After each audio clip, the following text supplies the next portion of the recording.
afternoon, everyone, and welcome to today's webinar.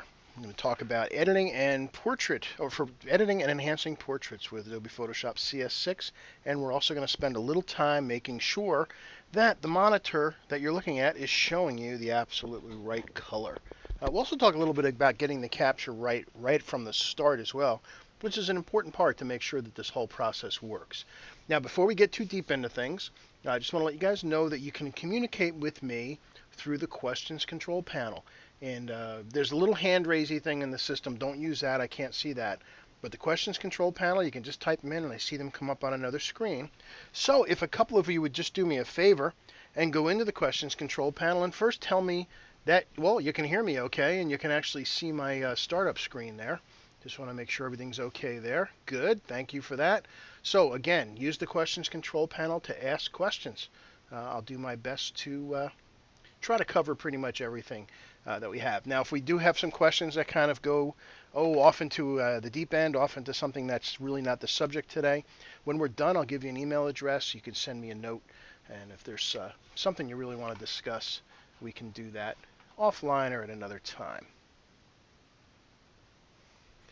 I'd like to thank our sponsor for allowing this to happen today, and that is the folks at X-Rite Pantone. Take a look at xritephoto.com for a lot of great information on everything to do with the world of color, pertaining really to photographers. That's why X-Rite Photo. In fact, before we go any further, I'm going to jump into the website. I just want to show you a couple things. Let's open a new window here and go to X-Rite Photo. And as I'm sure many of you have seen, under the Learning tab is where webinars lives. You see the upcoming webinars listed there. And the one thing that people always have trouble finding is right here, the webinar archive. So if you scroll down, you can see here's a list of upcoming webinars, and here is the webinar archive. So if you click on there, all the recorded webinars that already exist live here. So if you're trying to find something that we've done in the past, that's where you can find it. So I just wanted to show you where that was. But there's a lot of great support. There's a lot of great information on X-Rite Photo. There's videos, as I mentioned, there's webinars, there's color management guides. Anything to do with photography and color, you can find it there. I'm your host today. My name is Joe Brady. If you haven't joined me before, I am the webinar manager at the Mac Group. I'm also a photographer and teacher.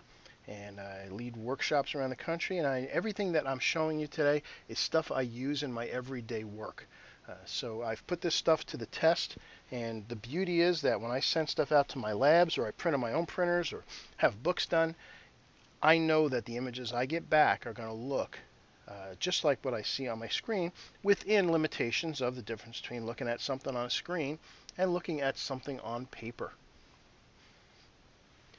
So here's what we're going to be talking about today.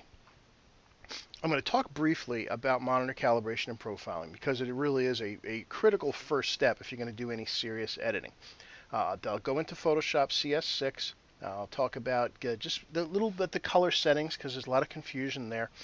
If I do something in CS6 that is unique to CS6, as Michael had asked, if there's something I do there that does not exist in CS5 or earlier, I'll let you know about it. Then we're going to do some portrait edits, and I'm going to go through kind of the process workflow that I use to make sure that I'm going to get the best image possible.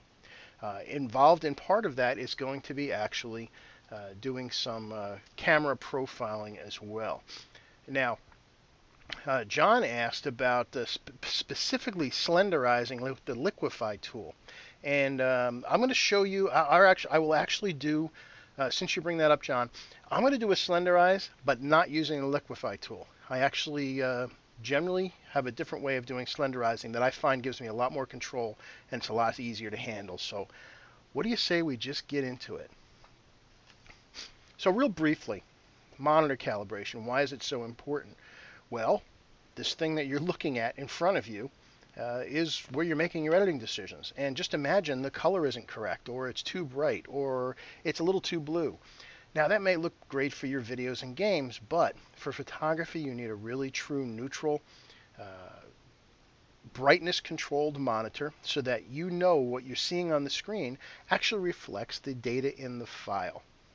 You need some hardware to do this. It used to be, if you've ever tried that color sync thing where it asks you to squint at the monitor and drag sliders back and forth, I suppose it's better than doing nothing, but it's really not the way to do it. You need hardware to get this under control. Now, I'm not doing hardware software demonstrations on this, but if you're not doing this, I highly recommend you take a look at some of the webinars that have already been given on this subject, and you can find them on that archive that I just showed you. There's a handful of options depending on your needs.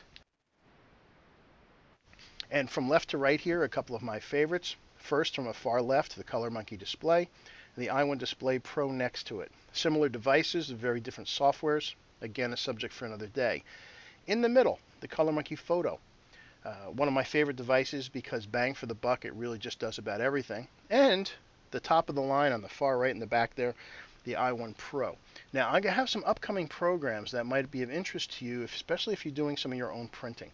It's going to be an entire new series sponsored by both Ilford and X-Rite, where I'm going to talk about things like choosing a paper surface, why you're going to choose a different paper surface for different types of imagery, how those prints are going to be displayed, where they get mounted, framed, etc., how to adjust profiles even for ambient light or what light is shining on the image. So stay tuned. We'll let you know as soon as those dates have been scheduled. And again, just before I leave the hardware part, just to reiterate the difference between these two devices, because I get this question all the time, so I just want to head it off. Color Monkey Display on the left, Color Monkey Photo on the right. Color Monkey Display and the Photo both will calibrate and profile your monitor. They will also do the same thing for projectors, for LCD digital projectors. What the Color Monkey Photo on the right adds to the mix is the ability to create custom printer profiles so that you have an exact picture of how your printer is printing color.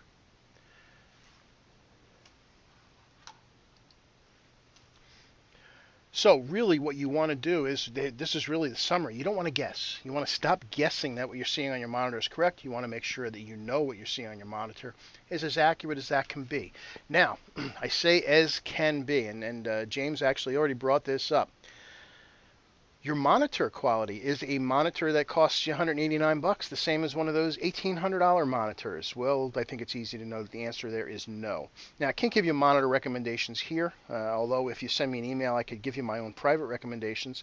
I do like having a good graphics monitor. It is real important. There's no escaping the price, though. You're going to pay at least $750 or so before you get up to a professional level graphics monitor.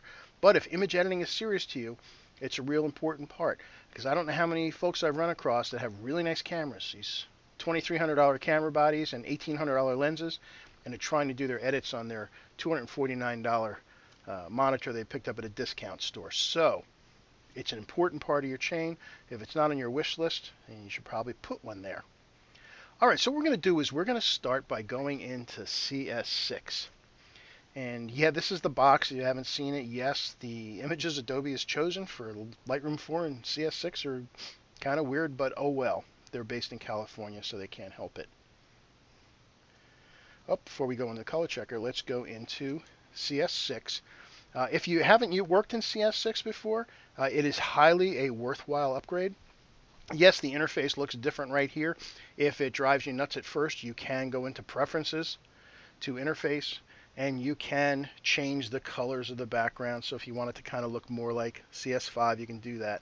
If you're a Lightroom person as well, though, you'll find that this gray interface is actually something you actually not only get used to, but prefer very quickly. I'm getting grief from the California girls. Yeah, you still can't help it. Just kidding. All right, so let's open up. First I'm going to do is I'm going to open up a couple of files. So these are CR2 files. These are Canon RAW files taken with the 7D of our dear friend Bethany, you've probably seen before with some Color Checker webinars. And here's a shot of the Color Checker. Now, the first thing I need when I'm doing a shoot is I'll custom white balance, and I will also create a profile if it's a lighting situation I haven't encountered before. Now, I already have profiles for my lights, for my studio lights, for my speed lights. I even have profiles for tungsten lights and daylight. If I hit a mixed lighting situation, I'll create a new one. And you can see I would actually use this target and do a custom white balance in camera. Yes, it's true that raw files don't have any of this built in, but when you're doing your initial setup, it does give you the best possible preview on the back of your camera because the camera is using this white balance to show you those little JPEGs on the back of the camera. And I could simply come in and click on here and give myself a white balance. It already was. I could then select all of these, click on synchronize, and I'm just going to choose white balance for now. So now all my images are white balance, and you see the little triangle disappear. Now I need to create a profile. Now if you're in Lightroom, it's actually built into Lightroom. It's actually a preset plugin. In Photoshop, you have to do one thing. You have to take the one image that you shot of the target, and you do need to save it as a DNG. So let me do that real quick. I'm just going to save it to the desktop so I can quickly find it here. Let me put that on the desktop. Alright, so I'm just going to put it there and I'll just save it. Now there's a little helper application that comes along with the color checker, and that is right here. It's called Color Checker Passport, and all I do is I just load this DNG file into this software, and that will create the profile. It's extremely simple to do. It's very easy to follow. This is a nice size, by the way, to have the passport in your image. You don't have to fill the screen. You can get away with smaller, but having it that size is nice. So it says drag and drop. I can also just click on, whoops, get back to my software. I can just click on add image. And since I know I just put that one on the desktop, here it is right there. Just click on open. The software will then go in and find the target and is going to show it full screen in that little window, just so really you can check to make sure there's maybe not a finger in the way or something casting a shadow over one of the patches. And we'll just let that load in, and it's going to fill the screen, as I mentioned, just with the target that is used for creating the camera profile, not the other target that you saw. While this is loading, by the way, you might also see an option up here to create what's called a dual illuminant DNG. What that means is you can load in the shot of the target under two different lighting conditions, say for example tungsten and your strobes, and it will create a master profile that will interpolate in between all the different colors. Now, is it as good as a custom profile for each lighting situation? Not quite, but it will get you pretty close. All right, so we see the target, and it shows you with these little green squares where it's going to sample from. Everything looks good, no fingers in the way, no shadows being cast. Simply click on Create Profile. I'm just going to call it 7D, because I'm going to end up deleting this. Just going to call it 7D Afternoon Test. Click on Save, and the software then generates the profile. Now, this profile can be used after it's created in either Adobe Camera Raw with Photoshop or Lightroom. And if you create one in Lightroom, Photoshop sees it. If you create one with this application, then they both see it. So it says it's done. The application may need to be restarted. They're talking about Lightroom. Photoshop actually does not need to be restarted. And I hit quit, and that's it. Now, here is the target we just shot. Oh, I accidentally white balanced off of something weird. But just so you can see, this entire row is all grays. So let me sample off of there. Good. There's our white balance. Now, let's just jump down to here. If you see over on the right-hand side here, this little camera, that's where the profiles live. Now, this is set up for tungsten lights. I just created one called, what did I call it again? I'm already losing my mind. 7D Afternoon Test. There it is. All right, which was the same as that previous one. But let's take a look at the Adobe standard, which is what you're given as a starting point. And to be fair to it, let's white balance again. But notice the colors. Look at the histogram. Now watch what happens to the colors as I apply the custom profile we just created. See that jump? Now it's accurate.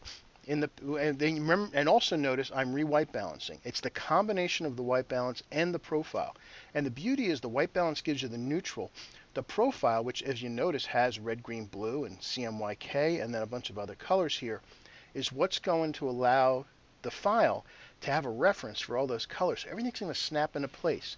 You might decide subjectively you want to change things later, but if you do this, then all of your images from all of your cameras, from all of your lighting situations, are going to have the same color response.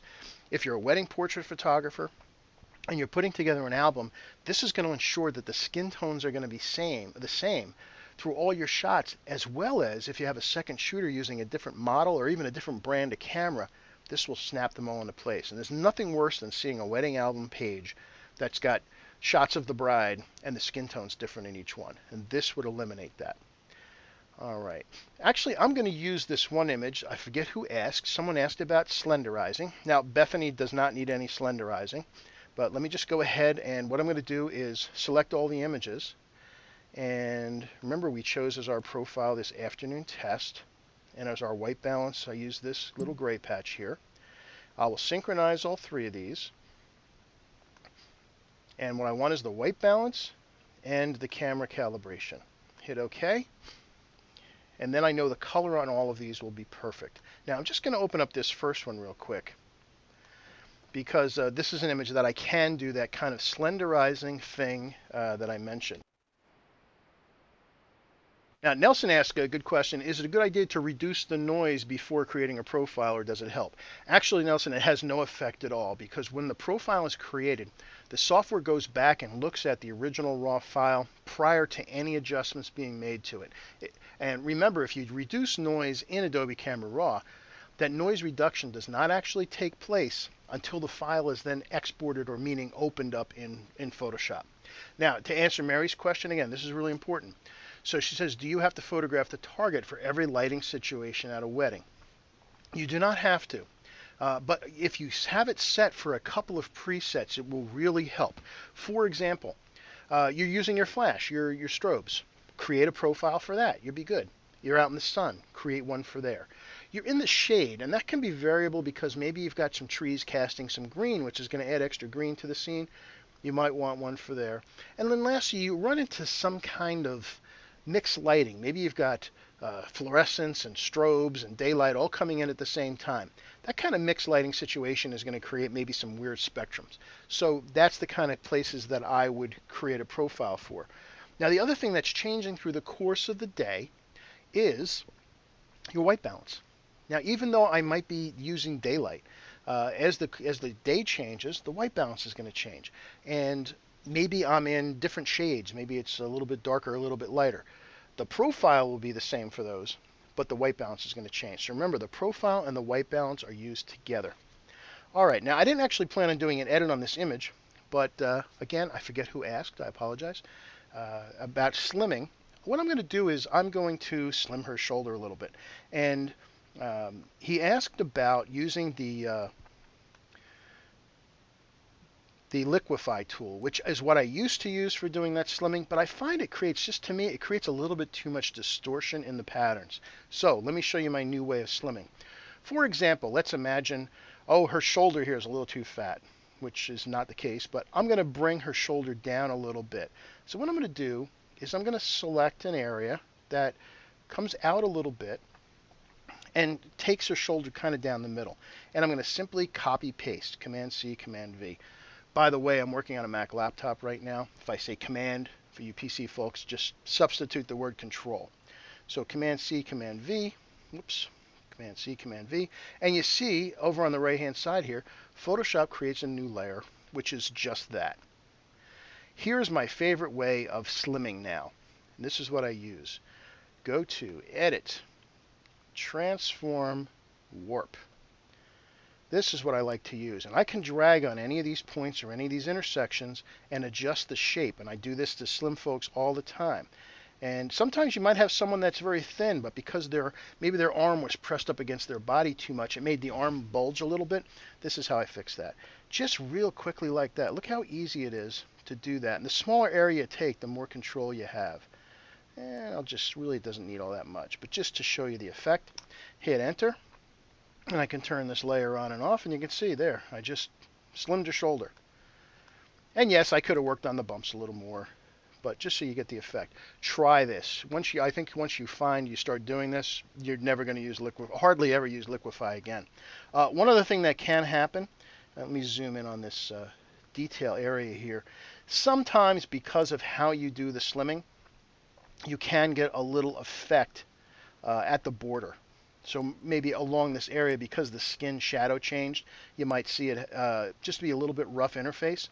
In this case, that was not the case, but let's imagine it was.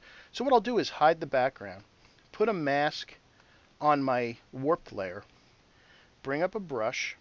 I'll show you this brush trick in a second. And what I'll do is at about 50%, so I see my opacity at 50%, I will mask this interface just so that the transition going from the warped piece to the old piece is smooth. So then when I put that back, the transition is absolutely seamless. You don't see any kind of breaks. So if you haven't done body shaping this way, definitely give it a try. I think you'll probably never find yourself using the liquefy tool anymore. All right. So Marilyn asked me a question. What do I think of plugins such as Portrait Professional? There's a lot of cool plugins out there. I use a handful of them. You can spend an entire day on plugins. I'm a big fan of Nik Color Effects. I use their skin softener all the time. I use Topaz stuff. I haven't used Portrait Professional, but I've seen it in action. Very cool software. But what we're talking about today is how do you do this stuff just in Photoshop. All right. Bruce asks, so again, if I create a camera profile using Lightroom, does Photoshop automatically see it? And the answer to that is yes. Any profile I create with Photoshop or with the desktop app, Lightroom sees, and anything that I create with Lightroom, Photoshop sees. They share the same camera profile folder, so no problem there. As far as zooming goes, someone asked me how do I zoom. I simply hit the Z key and kind of dragged in. I'll hit the F key to allow myself to move around. That easy. One thing I will also show you while we're here is the brush sizing ability of CS6. Similar in CS5, but not quite exactly the same. On a Mac, hold down Control-Alt or Control-Option, and then click. As you drag left and right, it makes the brush bigger and smaller. As you drag up and down, it changes the edge hardness of that brush. You'll never use the bracket keys again once you do this. If you're on a PC, it's simply Control right click and it does exactly the same thing. I believe in CS5 the size left and right thing worked, but the hardness didn't. I haven't used CS5 in a while, so I'm really not sure. So again, I understand on PC it's Control right click and then drag left and right. If that doesn't work, let me know. I'm sure there's some other. Oh, yeah, yep, you got it. You forgot the right clicks part. All right. Now, Alan asked a question. Hey, Alan, how are you? Alan was on our workshops not too long ago.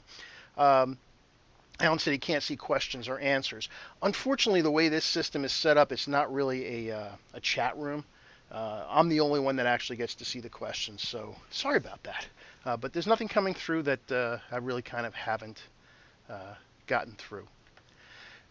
Now, someone saw Bethany in another shoot and said that she was much lighter in the live shooting. Well, again, if it's video, the contrast range and the tonal range of video is much less. Also in this one, she was actually shot under tungsten lights, so they were adding their kind of own yellow cast to it, even though we white balanced. It was kind of a very different look. So some of it's subjective. You got to keep that in mind as well. Again, the keyboard shortcut for enlarging or shrinking the brush on a PC is Control right click and then click left and right. All right. So again, I just wanted to show you that warping tool for body shaping. Use this for waists and double chins all the time, and people love it. All right. Okay, so let's move on. Oh, so Nelson's telling me you don't use Alt? Okay. Let's see. Okay, so someone asked, can I show the mask? Sure. If you want to see the mask, you just click on hold down the Alt or Option and click on the mask, and you can see that was my mask for that particular layer. We'll see more of that in a minute. So let's close this. I'm not going to save that. I want to get into a little bit heavier edit here. In fact, since we were just doing some stuff with Bethany, let's bring her up again. And we'll start with the raw file. Actually, I'm going to open up both of these. So the raw file will open in Adobe Camera Raw. And really what you should do first is do as much editing in Adobe Camera Raw as you can. And really the overall basics first. So I can see I've got my shadow clipping warning turned on here, which is up here in the left-hand corner of the histogram. On the right is a highlight warning, which you can see I don't have any. So the question is, do I need to be concerned about that little bit of blue that showed up? That means that's 100% black. If I'm printing on an inkjet printers like I have a little bit 100% black. If I'm sending out to a lab, maybe not as much, and I could simply click on the black slider and bring that up just until they disappear. So if I'm sending this out to a lab, that's probably where I'd go. Now you look at the histogram, and it looks to... First, I apologize for my voice, guys. I've got this head cold, so bear with me.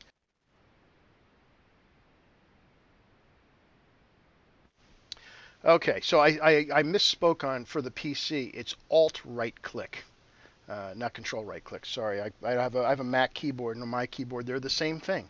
So it's Alt right click on a PC for that brush sizing up and down.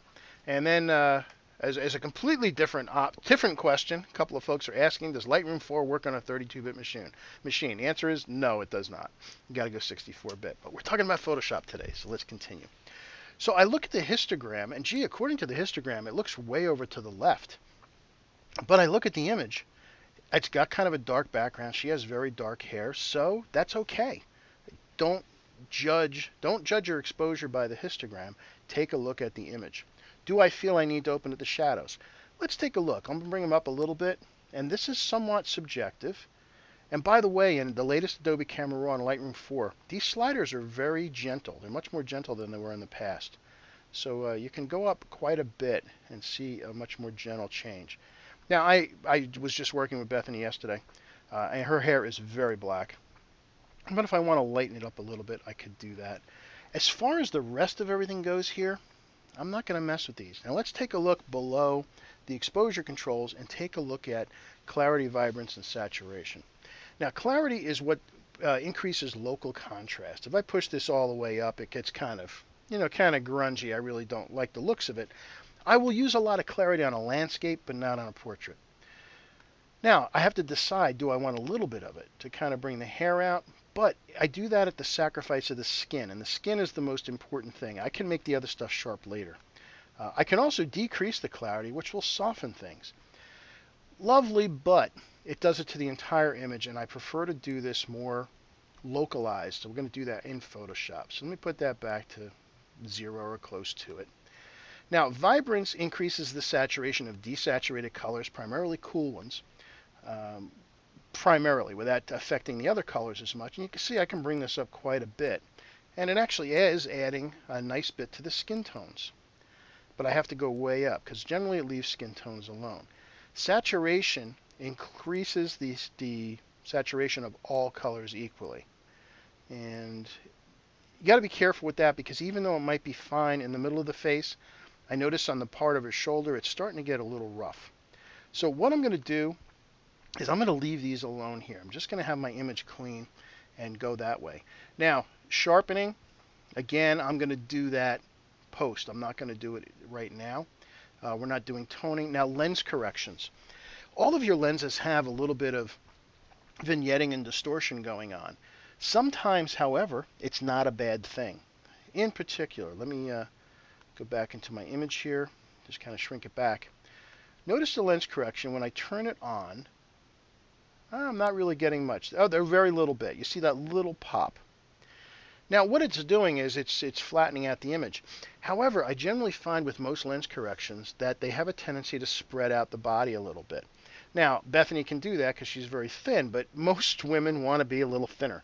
And I often find myself not using the lens correction because it has that slight widening effect.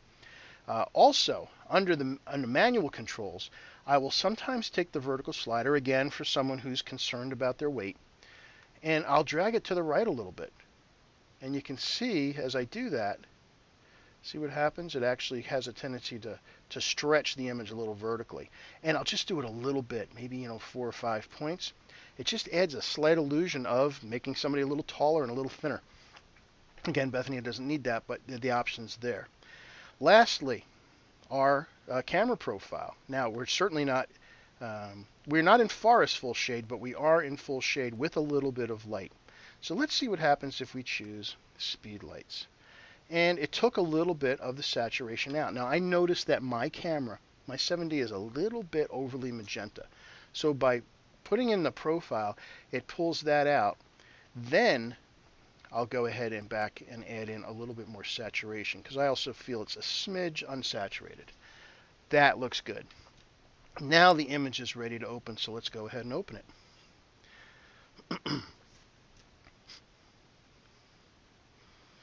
All right, so the images now, I already had one opening, so this is opening the raw file. And we'll have a raw file to look at. So there's the original raw file. So what is the process that I'm going to use? First, I take a look to see if there's any major problems, any major edits that have to happen. Then I'll start to focus on the face. Now, in this case, there's a couple of things going on that I'm not real thrilled with. There was this kind of old sign hanging off in the background that I should have done a better job of moving. This wasn't my place. But I'm going to see about working on that a little bit later. I'm going to work on the face instead.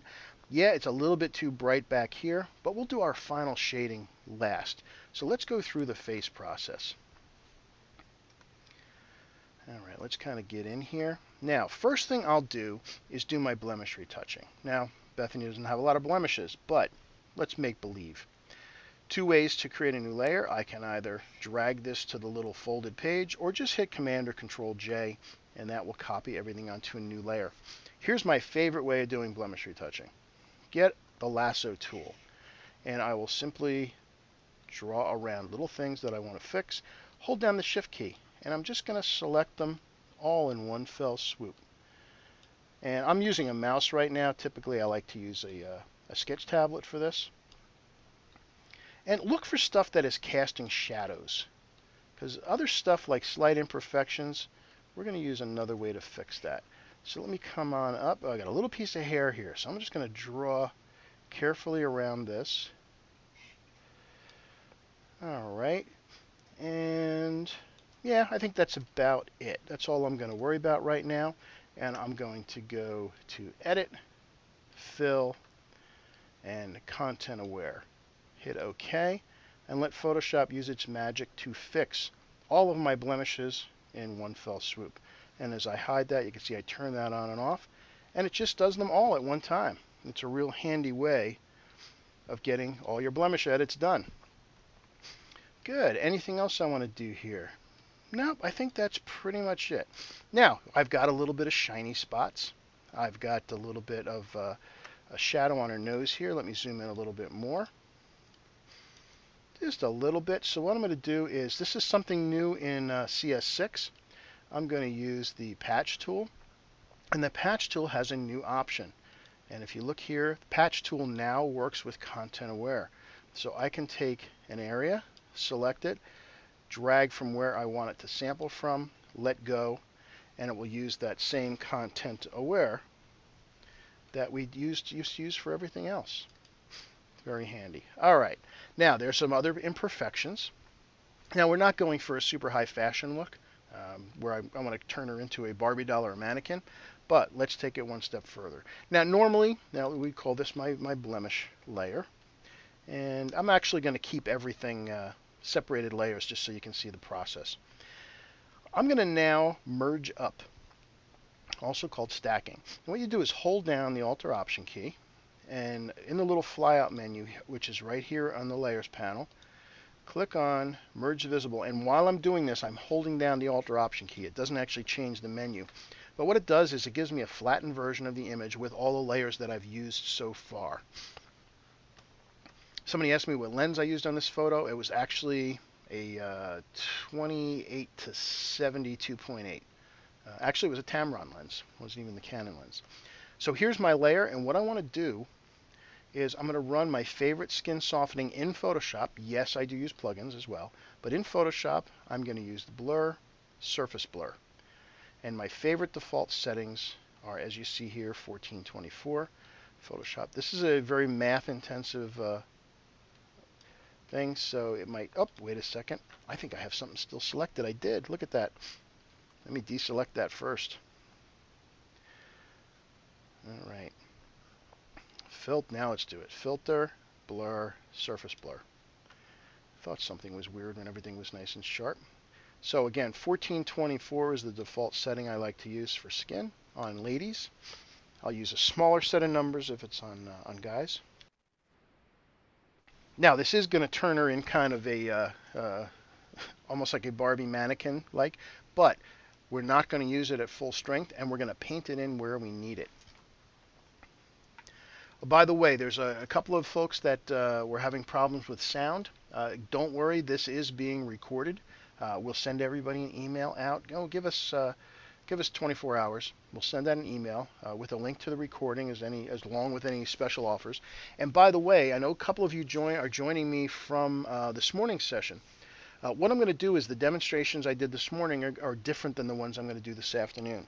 When I post the recording, I'll combine them all. I'll put the demonstrations from both sessions into one. So instead of being like an hour long, it's going to be like an hour 40 minutes long. But that way you can just zoom through and maybe see something new, and you can review stuff as you see fit. All right, almost done. I probably should have opened this up as a smaller size file rather than a full size, but oh well, it's done. All right, so you see we get this kind of blurry look, which isn't great for the rest of the image, although it makes some of the skin look good. So what I'm going to do is create a mask on here. So I go down to here to mask, and again, if I hold down Alt or Option, while I click on the Add Layer Mask, it automatically fills the layer mask with black, and which in essence hides everything that we just did on that layer. Now I'm going to get a brush. I just hit the letter B. I'm going to zoom in a bit so I can see a little better. Now I have a black mask, so I want to paint with white. So I'm going to hit the X key, which will flip my foreground and background colors. Get my brush, and I like to work around 40% usually on this. So I'm going to again use that Control Alt or Control Option on a Mac, and Alt right click on a PC. I think I got it. And I'm going to hit the number 4 on my keyboard and watch opacity up here. You'll see it changes to 40%. If I want 80%, just hit 8. If you want 100%, hit 0. If you want 10%, hit 10. Now, what if you're a pain in the derriere and you want 23%? Well, yeah, you can have it. You just got to type 23 real fast. Type 23, and there it is. So I'm going to work at about 40 with a white brush so that it will kind of start to cut through that mask. And you can see it just gently starting to smooth the skin. And I'm going to leave too close around the eyes. Anytime there's a border, I'm not going to mess around with the interface with the nostrils. And I'm going to stay away from the edge of her face where it's up against her neck. So I will work it on the nose. I'll work it around the eyes. And I will also sometimes do, especially if my model is slightly dehydrated, I'll actually work it on the middle of the lips and actually at a higher power. I'll come in at about 70% here, and I'll actually blur the inside of the lips. Make it a little smaller again, and that looks better. Go back down to 40%, and then I can fine-tune what I've got going on here. And it's looking pretty good. Now, one thing I also like is it also will smooth skin if there's any kind of goosebumps going on. So let's get that. Again, 40%. And just real quickly, I'm just going to go over the skin. And look how nicely that smooths the skin. I'll do the same. It works really well on arms, by the way. So let's get the other side here. Although this is a little soft here, but that's okay. I'll make it a little softer. And let's zoom in again. And just want you to see, look how nice a job that does on the skin. Yeah, there's a lot of softwares that do similar things, but you have really the ultimate control, and it's right there in Photoshop. It's a really nice way of skin. Now, Liz asked, will it still let freckles show through? Well, that's your call. You can change the opacity. You can go ahead and do this and decide, well, let me back it off. I want to just have it smoothing, but I want to see all the features underneath. So I'll bring it down to 60% or so. Freckles start to show through, yet it still softens the rest of the skin. And by the way, you can change how things like freckles, if you go back to the settings, let me just show you real quick. If you go back to the blur settings on surface blur and you change the threshold is how many pixels apart do they need to be, or value do they need to be. If you increase the threshold, or decrease the threshold rather, that will change what it's going to affect. So you can experiment with the threshold number, and then it will leave darker spots alone if you wanted to do that. Actually, I got the gray because my mask is showing. Yeah, cancel, cancel. We don't need to see this. Okay, so again, I actually liked this at closer to full power. I just think it really did a nice job of smoothing the skin for that kind of more makeup look that I'm going for, even though she was not wearing makeup. Next, by the way, there's also something else going on here. We used a flash, and this is also in deep shadow. So we've got a slight different color temperature on her neck than we do on her face. So that's something that's going to have to be addressed as well. But first I want to go to the eyes. I'm going to show you my favorite technique for enhancing eyes. So what I'm going to do is create a hue saturation adjustment layer right down here. And I'm going to increase the saturation a bunch. I don't care about the rest of the image. Don't worry about it. Just look at the eyes. And you can see it automatically creates a mask here. I'm going to put black in the foreground, hit Alt or Option Delete to fill that mask with black, and get myself a nice small brush. In fact, let's zoom in on the eye a little more. A little smaller. Work about 50%. And with white, since again it's a black mask, I'm going to start letting that saturation show through. And I can continue to go over this. It's a cumulative effect. You can also see from the square catch light that we used a softbox in this shot. So let's come around the other side. And I'm going to go up a little higher. We'll go to 70% on the darker eye. Alright, so what we did was you just let that saturation show through. And if I turn this layer on and off, you can see we just increased the color just in the eye. Good first step. Next, create a new layer. Just a blank layer here.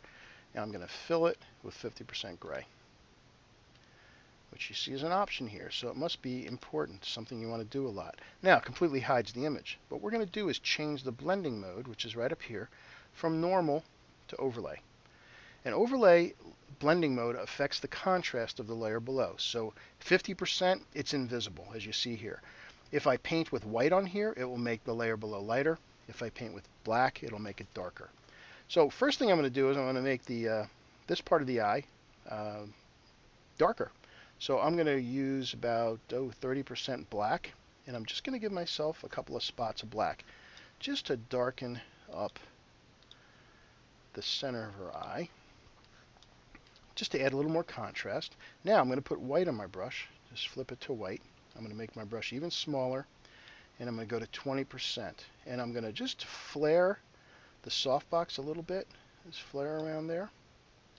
And then I'm going to put a crescent opposite where the softbox is coming in, which would be the exit point for the light. Just that much. It's fairly subtle. Now, if we said the softbox was blocked by our nose here, I'm just going to add to it a little bit and put again that same crescent a little gentler. And let's back off a little bit because I want you to see both eyes, and I just want you to see what just happened. Just from those two quick edits, we went from there with the eyes to there. A lot more pop to them, and love it. Now, a couple questions. Good question. Let's see who said that. James said you see a little color cast from other objects coming in here. If it's something that's bother you, here I'll show you a way to fix it. So I've got my eyes done the way I want. I'm going to leave those layers again just to show you.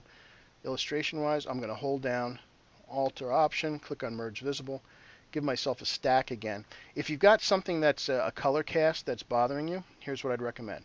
Get your stamp tool right there, or the cloning tool, whatever you like to call it. Make it smaller and change the blending mode, which rather than normal, which is where it would normally sit, to color. And what that's going to do is it's going to paint with just the color of the stuff underneath and leave all the patterns alone. So I hold down Alt or Option to click where I want to sample from. Then I come over to the part that's giving me the color cast. Oops, I got some extra there. And just start using the color. Whoops, I keep picking yellow up. Same thing in the eye here. I can just bring that in. So if you have stuff like that that is bothering you, like you don't like this little flare here, again, just use the stamp tool. Now, if you don't like this at all, like you don't even like the fact that the flare occurred, then by all means, convert it back to normal, and then you can just paint with it as is, and it'll completely go away. So let's zoom in again. It's going to kind of zoom that much, and we can see what we did with those three things. So there's our eyes, and huge difference. All right, what else do we want to do? We got to work with this background. The background's a problem. Oh, I mentioned the neck. Ooh, let's do that. Let's deal with that first. So now I noticed the neck is a slightly different shade than the rest of her face. So what I'm going to do is just do a rough copy. Let me get the lasso tool, and I'm just going to kind of do a rough copy of this area, copy and paste, put that on its own layer, and I'm going to go to color balance. And I'm going to adjust the color balance for the midtones, highlights, and shadows, and see how the neck adjusts to the rest of the face. It's just, I can see it's slight bit yellow. So let's actually add a little blue. And whoops. Thing I did wrong was I did it to the entire image. I want to do it just to that layer. So let me bring that up again, just for the layer. Let me get rid of some of that yellow. That's a little too much. Yeah, I see there's a little part on the chin I'm picking up. That's okay. It gives me a good reference. Just take a little bit of that away. Maybe add a little cyan.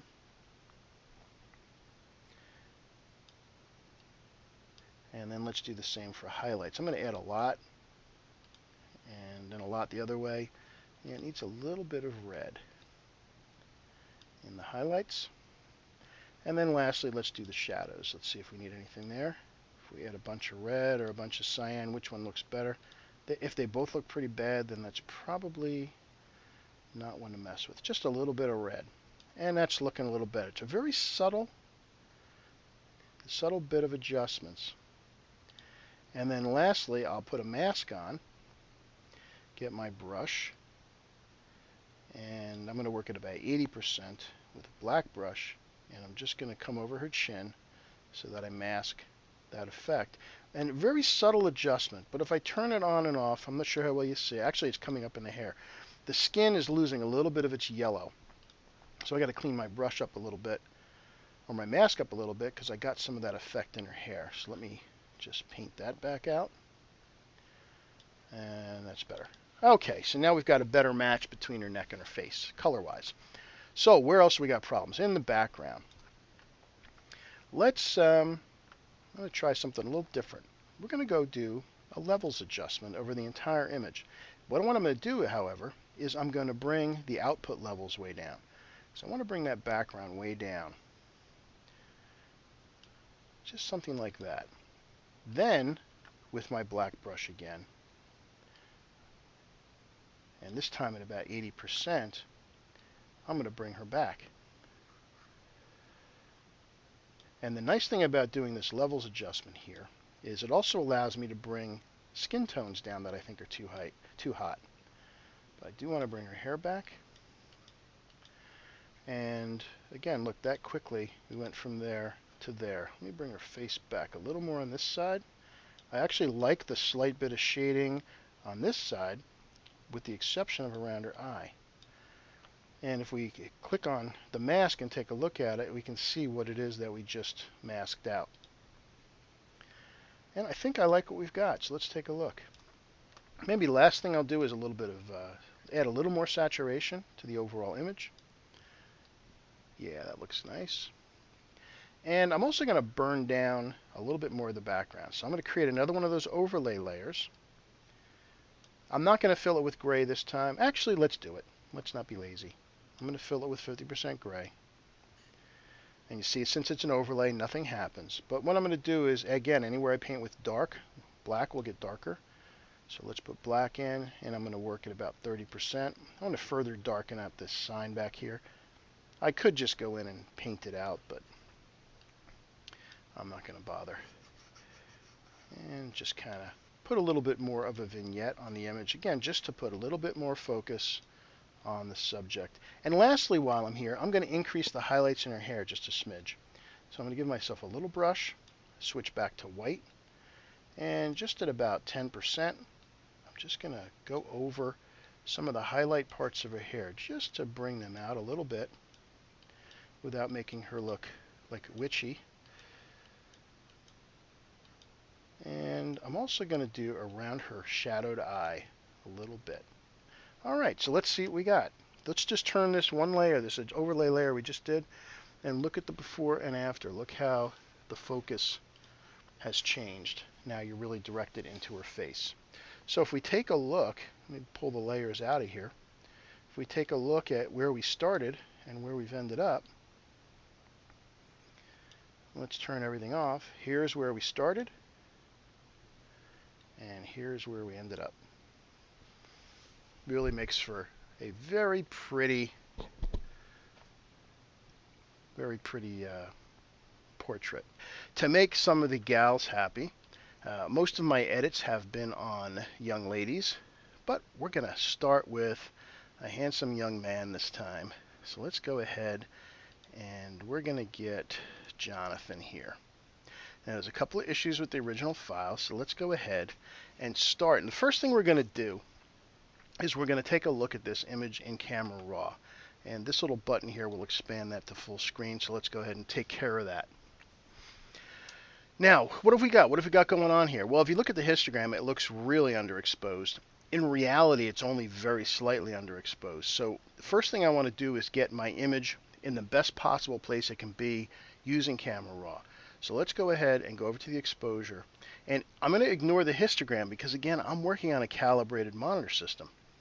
I'm just going to bring it over a little bit. What I'm really after is opening up the side of the face and body that's close to the lights. I don't want the shadow part. I could. I mean, it'll completely change the mood of the image.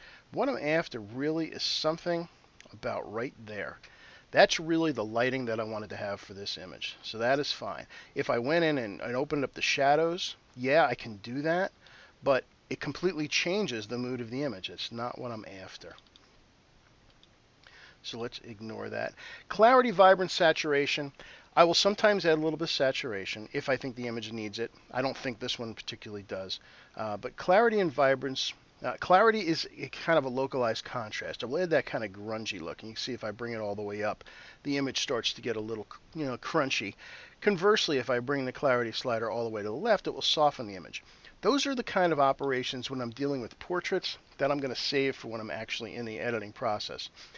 I will do that for landscapes right now because I do like the effect the clarity slider has on landscapes, but not on portraits, so we're going to skip that.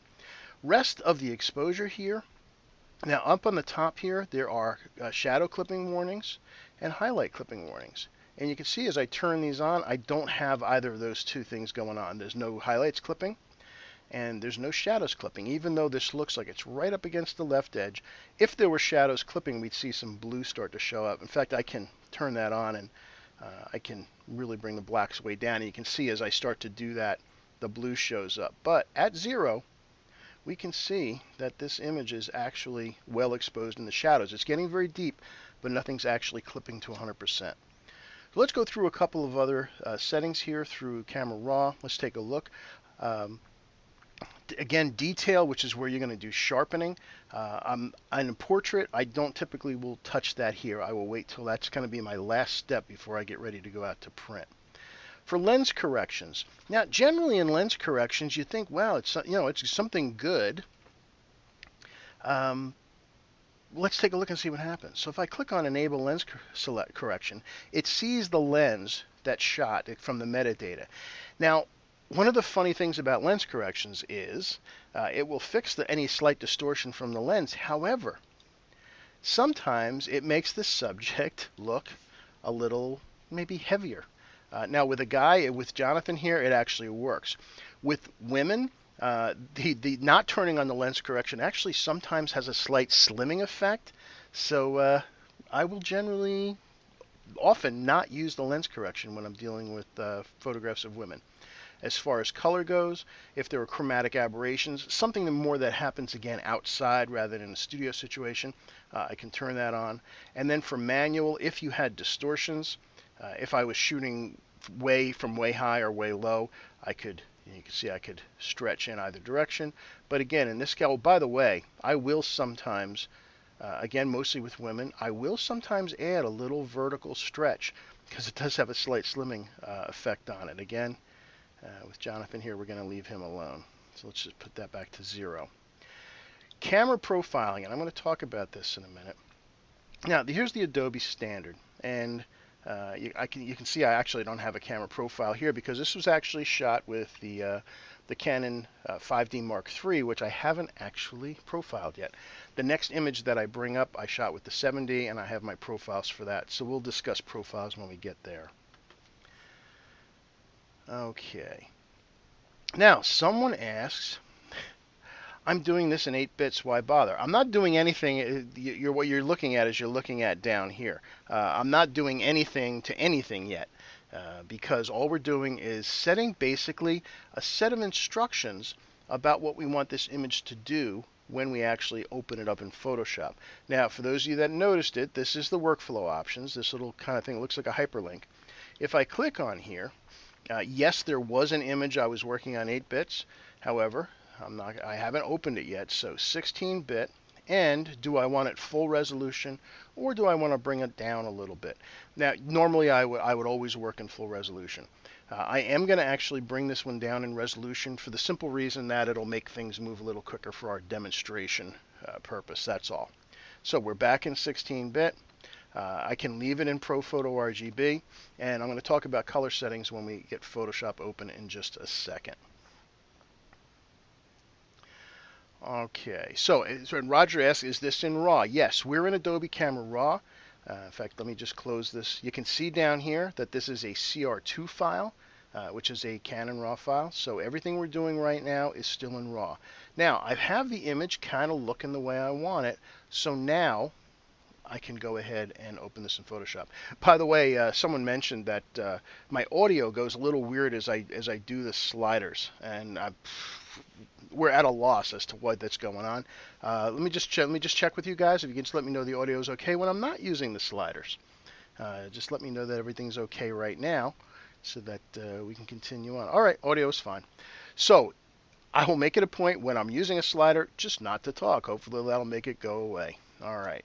So let's go ahead and open this in Photoshop. So I'm just going to click on Open Image.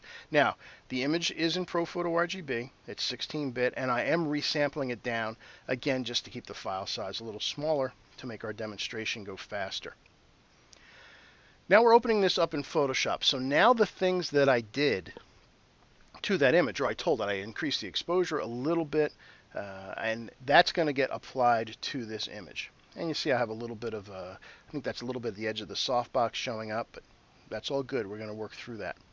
Now, before we do anything on this image, I want to take a little bit of time and take a look at the color settings in Photoshop, which are under Edit here. And this has to do with workflow. And a lot of folks are confused about where your color should be. What should your working space be? And there's a lot of debate on this, and it depends on what your workflow is. Where are you going? Are you doing your own printing? Are you always sending out to a lab?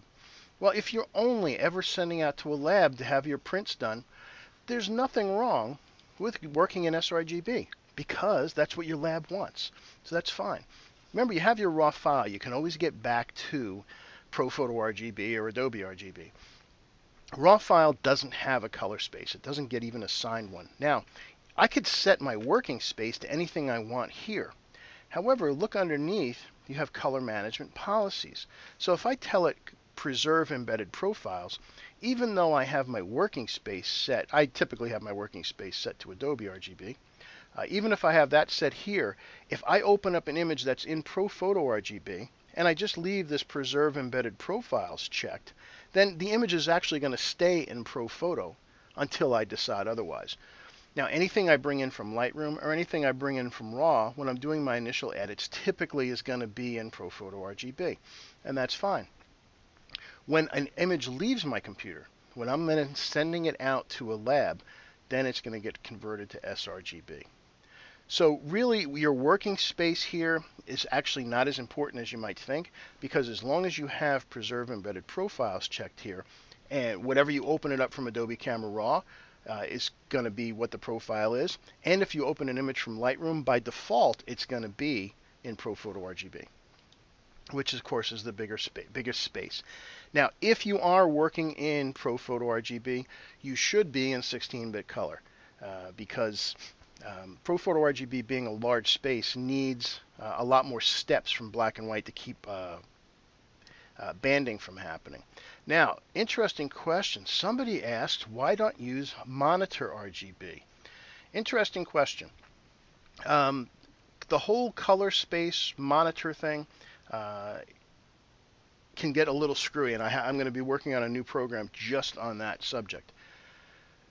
Monitor space is really just what my monitor can show me. However, the file contains a lot more data than my monitor can actually display. Now, I'm going to maintain that data when I go out to print. If I'm printing myself, I have printers that have color gamuts that are beyond Adobe RGB. So I want all those colors to just carry through. It's true that I can't see them as I edit them, but if I leave them in place, it will prevent banding from happening and make those transitions smoother. Generally, I have my default, again, as I mentioned, I have my default working space to Adobe RGB, in part because depending on which monitor I have, this is going to be the broadest color space I can actually see anything in. This, again, I don't want to go off the rails here. It's kind of a discussion for the other day. Just understand that ProPhoto is going to maintain the most colors, and sRGB is where things are going to be when we actually go output. Now, Phil asked, what do I mean when I say bigger space? All right, well, all right, you talked me into it. We're going to take a little bit of a detour. So let me just finish this first, and then I'll show you. Now, RGB, again, whatever color space you choose. Again, if you're going out to a lab exclusively, by all means, set it to sRGB. It doesn't really matter that much here, because if you preserve your embedded profiles, whatever you open your file with, it's going to keep it until you change it. So those are the settings that I'm going to use. I'm just going to hit OK. Now, just to talk about color space a little bit. Didn't plan on going here, but it's a good question. So let's get this settled once and for all. All right, so here's sRGB. Lovely. Now, by itself, it really doesn't mean anything. It's just kind of showing the space. That's very nice. That's what sRGB is in a 3D plot. But where it gets interesting is when we compare it to another space. So I'm going to hold it for comparison. And it looks like I don't have ProPhoto loaded in here. Let me see. I don't. So I'll compare it to Adobe RGB just so you can see. So if I put Adobe RGB here, and actually let me hold this one and put sRGB on top of it. As I rotate them around, you can see now sRGB is the color one inside that kind of grayed out white area, where Adobe RGB is the white area. So what it's showing you is it has a bigger range of colors that can be addressed and output to a device that supports it. That's really what it means. Now, if I were to bring up ProPhoto RGB, it would even be substantially bigger than Adobe RGB. There are pluses and minuses to that. Again, it's not a conversation I want to have today, but just understand it all depends on where you're going to go out. So a good rule of thumb is leave your image in the biggest color space it can be in when you're starting, and then when you're going to output it, then it's going to get shrunken down depending on where you're going. If you're going out to a lab, it's going to be sRGB. If you're printing on your own printer and you have a good quality if you have an ink printer that's got 6 or more inks, then you're going to leave it in whatever its native color space was and let it go out to print. Again, a subject for another day in more detail, but I just wanted to kind of visually show you what that means. Okay, so we've got our image. A couple things we need to do. And one thing is I don't like the green. I want to make that, actually I want to make it a neutral kind of gray. First thing I want though is he's a little close to the edge here. I want to extend the border out. So I'm going to hit C, which is for the crop tool. And again in CS6, we now have a crop tool that looks kind of like Lightroom's now. If the new CS6 crop tool drives you nuts, you can go up and click on Use Classic Mode, which will turn it into the old crop tool. But if you're a Lightroom person, you'll find yourself really using this. So I really want my image kind of in that space, kind of in that orientation. I kind of like the square look. So I'm going to hit Return. And lovely, now I have my new crop. Now I want to get rid of this green. Now I'm going to work on layers just so I can go back and forth and show you how stuff happens. So I'm going to hit Command J or Control. When I say Command on a Mac, it's Control on a PC. I'm going to hit Command J, which will duplicate the layer. I also could have dragged the layer to this little folded page, and that would do the same thing. But you're going to find yourself using Command J all the time. So I've got my second layer here, and the first thing I want to do is I want to select this green. Now, a couple things. You could try the magic wand. In fact, for giggles, let's just try it. And we'll click on the magic wand, and yeah, it picks up a lot of the face by the default, or a lot of the body by default. That didn't work very well. I could go in and look at the channels. If I look at individual channels, so if we look at the green channel, it lightens up things a bit, but now it's still picking up the background. Blue, worse. Red doesn't help much either. So going into individual channels isn't going to help either. So let's try select color range.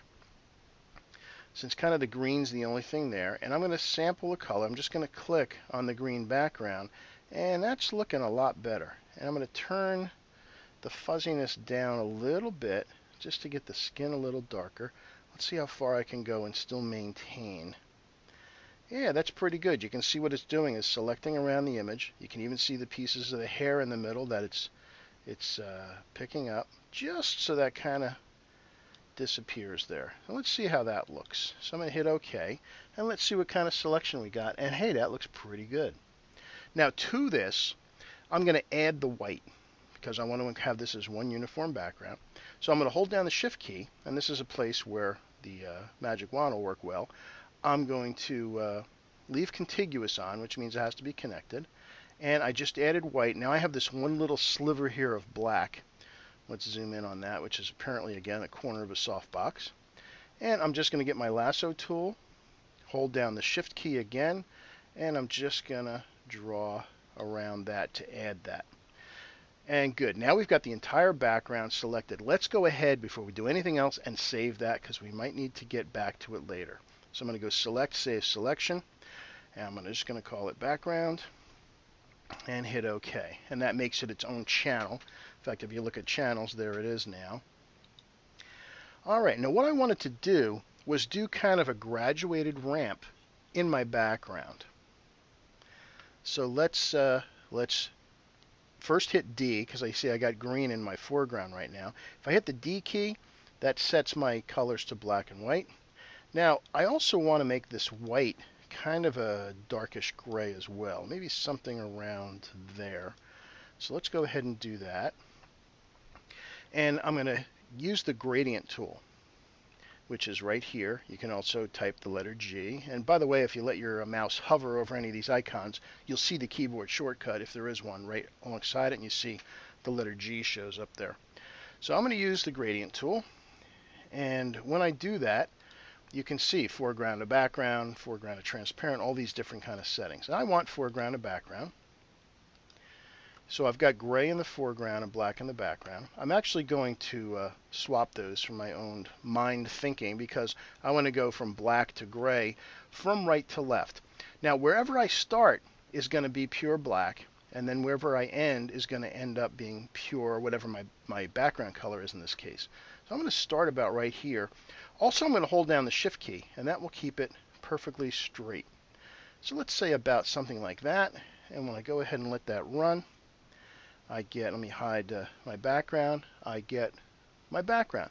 Now, in this case, I think actually it was probably a little too extreme, so I'm going to undo it. I'm going to start out here a little, actually, I'm going to go right across the entire image. I'm going to start way out here and just go all the way across and give myself a little bit more of a gradation. And I'm picking up a lot of banding here, which I do not like. And I'll show you a way that you can kind of get rid of that. I also am going to want to darken this over on this side a little bit later, but we'll get to that. So I've got this, what should have been a lovely background.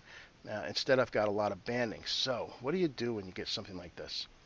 I'll show you something I like to do. First, remember now, if I hit my hide key again, you can see I've still got just the background chosen right now.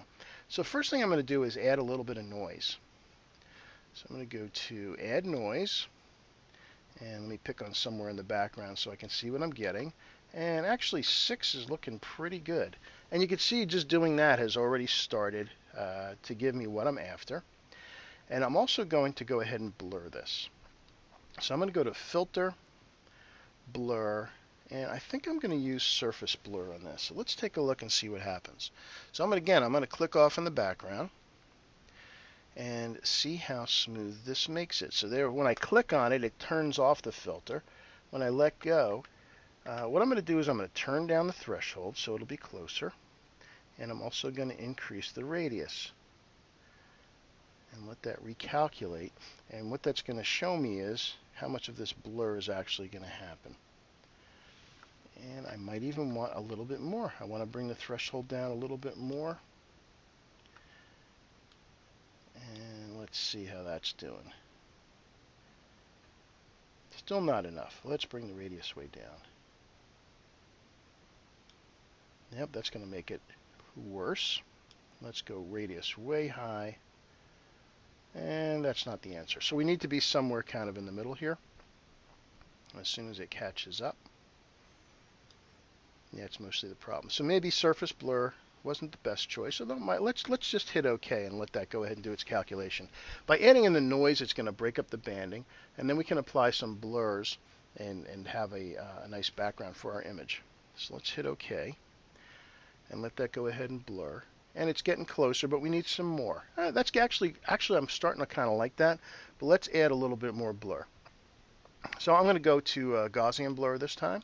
Let this finish. A couple questions why this is going on. And someone asked, why not use Gaussian blur? I do like using surface blur just because of the effect, and it's one of those things you just have to experiment. It becomes kind of a personal preference. And as soon as someone asks if I can zoom in into the hair, and yes, I'd be happy to. Yeah, Sandra also asked, why wouldn't I put the background on a separate layer? Well, it kind of is on a separate layer. If you take a look, it's on layer 1, and my background's on its original layer. So now surface blur is kind of computer intensive, so I'll let this do its thing. Let's see, what are the questions here? Well, there's a sentence fragment. I'm not sure exactly what the question is. So actually, this is taking a little too long because, again, surface blur is a complicated aberration. So you know what? Maybe I will take Nelson's recommendation. Let's see if we can pull it off just using Gaussian blur.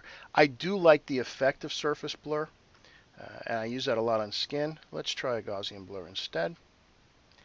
And we're going to look at the background, and let's make it nice and blurry.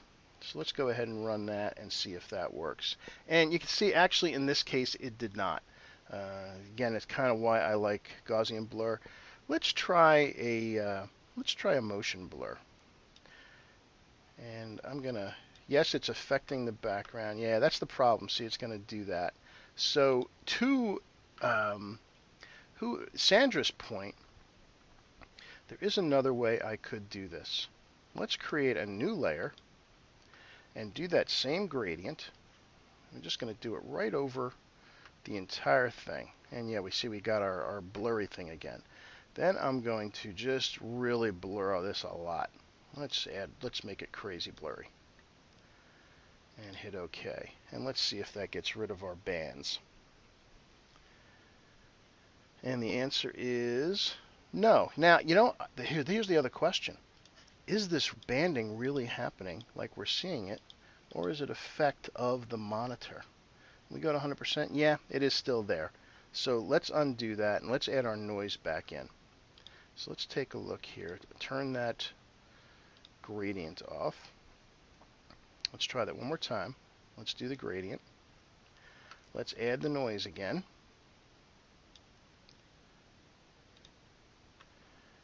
Let that come in there. And now I'm going to try the motion blur. Let's try that. See if that'll work. I just want to have this horizontal. And 240 pixels is a little extreme. Let's try something like that and see if that's going to work. Actually, it's kind of an interesting effect as you look in here. We've got a little bit of grain and we've got a blurry background there. Actually, I do kind of like that. That's pretty cool.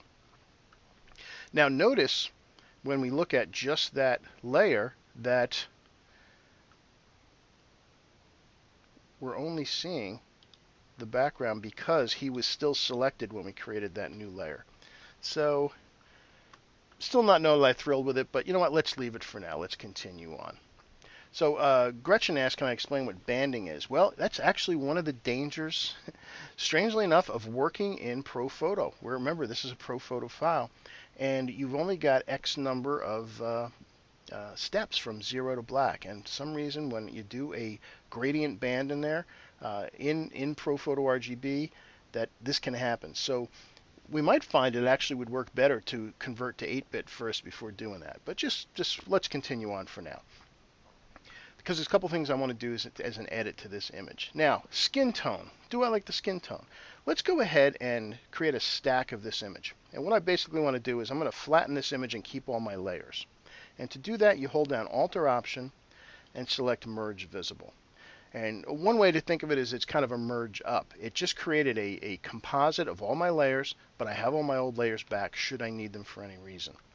So I've got my layer here, and the first thing I'm going to do is let me make sure I don't have any. Let me make sure I don't have any. Yes, that's still on. So I'm going to deselect that. I would want to affect the entire image now. So let's go to color balance. I'll show you my favorite way of adjusting skin tones. Now, it may be fine, but sometimes you look at an image and you know the skin tones just aren't quite right. So here's the process I do. Sometimes I know they're not quite right, but I can't tell exactly which way they need to go to fix it. So I'm going to add a lot of red, and again, I'm just looking at the skin tone, and a lot of cyan. If they both look horrendous, that means the balance is pretty good. So I'm going to leave that, maybe go a slight bit towards cyan. Magenta green generally are not off, so I don't mess with those. Then I'm going to add a lot of blue, a lot of yellow. And again, I'm just looking at the skin tone. You can ignore the background. Actually, I think I like a little bit of blue in that. All right, so now we'll move on from midtones to highlights and repeat the process. A lot of red, a lot of cyan. For some reason, I'm liking the little cooler look on him. A lot of blue, a lot of yellow. In this case, I like a little bit of yellow. And notice the numbers I'm using are generally under 10. Then lastly, I'll go to shadows. A lot of red, that's pretty horrendous. A lot of cyan, still fairly horrendous. If they both look terrible, that means it's fine. A lot of yellow, a lot of blue, both horrendous. So again, that means that balance is okay as well. So that was a pretty subtle adjustment, and we can turn it on and off. And you see, it seems to have affected the background more than the subject.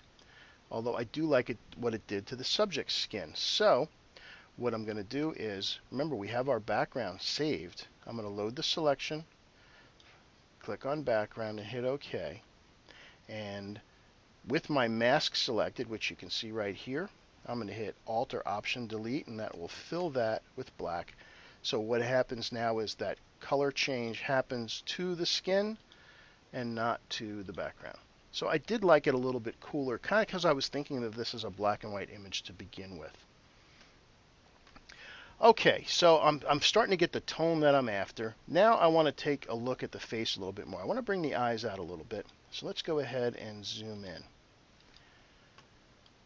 Now I don't have a catch light in the eyes, so I'm going to cheat. I'm going to create a new layer, and I'm going to actually add one. So I'm going to hit my brush.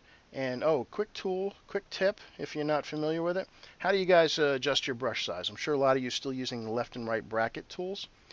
If you're a Mac user, hold down Control Option, then click. As you drag right and left, that changes the size of the brush. As you drag up and down, it changes the hardness of the brush.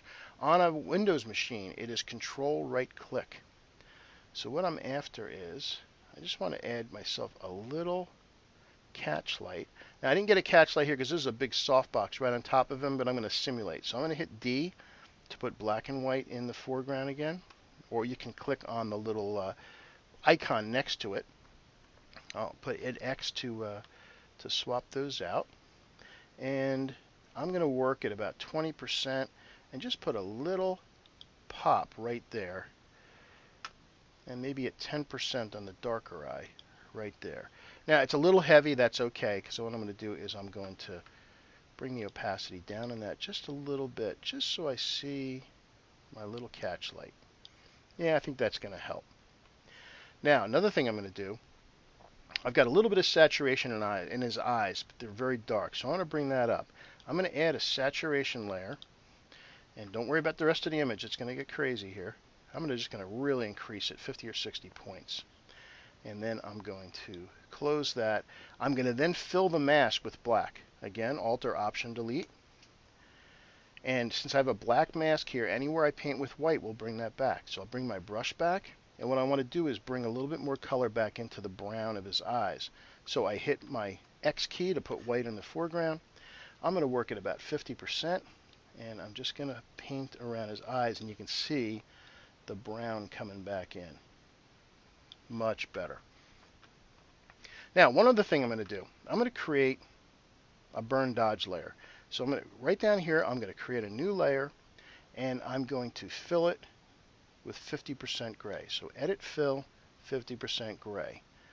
I'm going to then change the blending mode here from normal to overlay. And how these blending modes work is they're kind of grouped by what they do to the layer below. The first group is going to darken the layer below. The second one will lighten the layer below. This third group here will affect the contrast of the layer below. This group I don't know how to describe. Other than difference, I've never used any of these. So I'm always open for a useful way of pulling this off. And then obviously these will all affect the color of the layer below. So if I change this to overlay, my gray disappears. Because way all the contrast layers work is anything that is painted on this layer that is darker than 50% gray will darken the layer below, and anything that's lighter will lighten. And what I want to do is both of those things actually. I'm going to zoom in a little bit more, and I'm going to get my brush again. Now this time I'm going to make it even smaller, and at about 30% I'm just going to put a little hot center on that catch light. Same thing right here. Just a subtle one. Now I want the pupil to be dark. So I'm going to go ahead and put black in the foreground, and I'm going to darken that pupil up. It'll just add a little bit more contrast, and it gets rid of some of the noise since this was shot in very low light. Alright, the other thing I'm going to do is I'm going to create kind of an escape for the light in the eyes. And what I'm going to do is I'm going to create a little curve here opposite where the catch light. So that would be the light where the light's coming into the eye.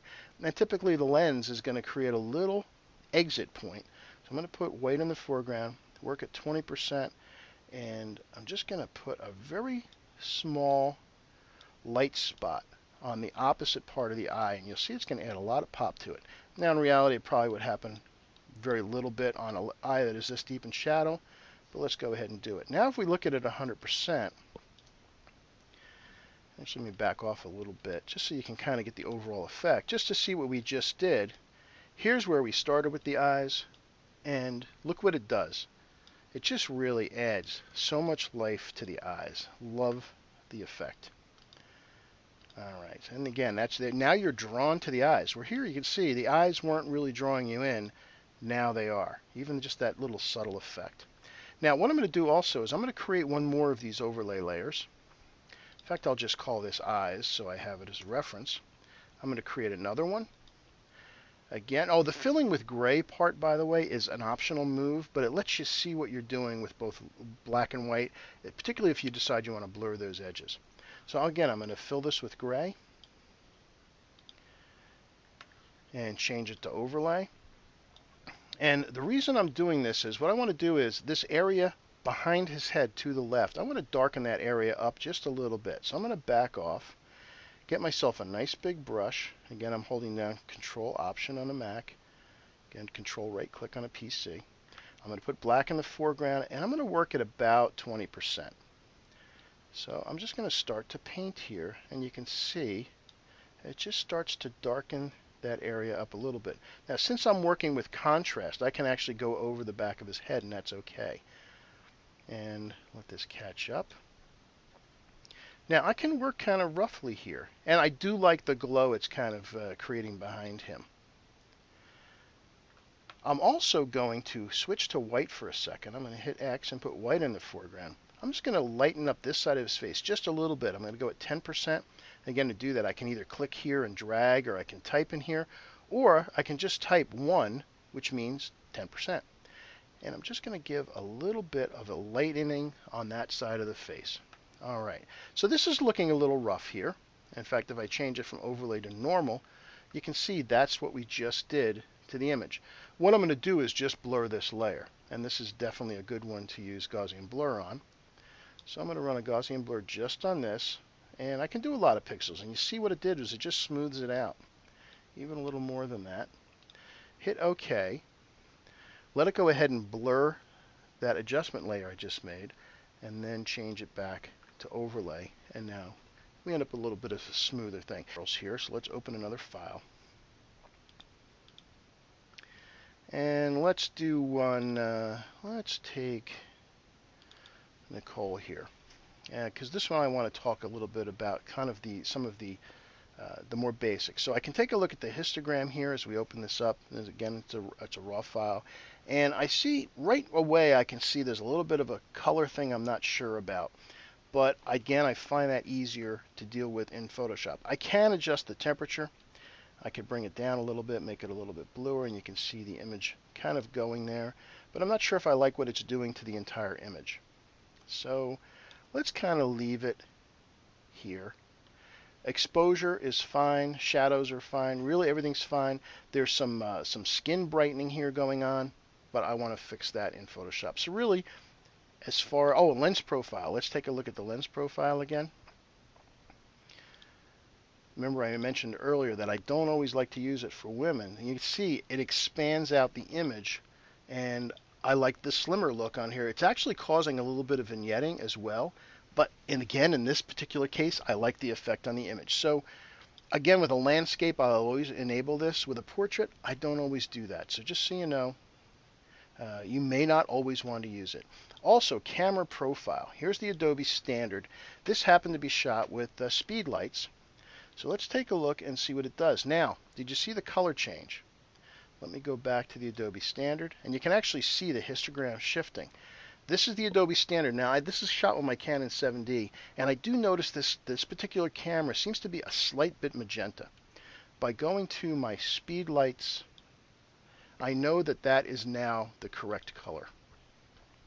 And then I can adjust my color temperature based on that and put it back a little warmer where it was. I still don't know exactly like the color mix because there's a mix of ambient and flash here, and she was under trees, so it came out a little green. And again, that's something I find easier to deal with when I'm actually in Photoshop. I will add some saturation. My camera is slightly desaturated to my likes. Vibrance, what that does is it brings up less saturated colors and cooler colors. In this case, it's a very earth tony image, so nothing really happens much. Clarity, again, we'll add that grungy thing, but it doesn't do nice things to skin, so I will save that for after the fact. So let's go ahead and open this up. Again, I'm going to shrink it down. I'm in ProPhoto at 16-bit. And let's go ahead and open this image. Let's see. So now someone asked, what am I doing that that's CS6 that you can't do in Photoshop in CS5? The thing that I do with the brush, the Control-Alt, will sometimes, I'm not sure exactly where it happened. You can go bigger and smaller, but the hardness thing doesn't always work. So that's something with CS5. Also, content-aware fill and the patch tool allows you to do content-aware fill. But again, none of those things don't work in CS5 that I've shown you so far. So really, no worries there. So let's go through the process. Now, when I look at this image, again, the first thing that's an issue is there's a color thing going on, and a couple of things going on. Yeah, there was a speed light contribution, but it's a bright sunny day, but she's in full shade and she's under a tree that had a lot of green leaves. So let's do the color balance thing first. Generally, what I like to do is attack the biggest problem first, and to me, color balance is the issue right here. So that same process, starting with midtones, add a lot of red, add a lot of cyan. All right, let's back off on that. It needs a little bit of cyan, so let's add a little bit there. Again, green magenta I'll leave alone.